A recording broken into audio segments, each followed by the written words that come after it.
करती।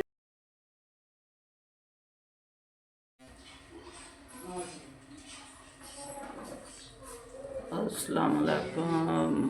ठीक होनी तियां पुत्र कोई नहीं, पेके बहुत बैठी हैं, मेरे हाथ भी मजबूर हुई हैं। मैं मेरा करने वाला भी को नहीं, मैं मेरे साई ने मैंने छड़ दिते हैं। मैं मंजित पे इलाज रखन लगी हाँ, मेरा कोई करने वाला नहीं। खुदा वास्ते मेरे मैं शुगर नाल मेरी लत्त फट गई है। मैं मंजे ते पई हाँ, मैनू कोई नहीं पैसा इलाज करन वास्ते भी मेरे है भी फट गई सारी है, सारे जिसम ते मजदूर पई हाँ, ते पुत्र भी को नहीं, अपने घर वाला भी को नहीं, इलाज वाला भी को नहीं। मैं बहुत वेखो जलील हो के पई हाँ। दवाई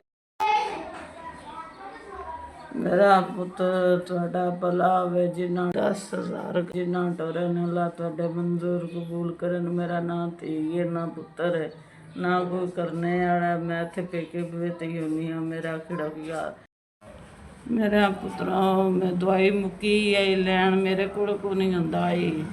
लत्त जे फटी है टुरन को नहीं आंदा। तुहाडा भला होवे, तुसां नेकी कीती सुबह मैं अपनी दवाई लै आवां दी।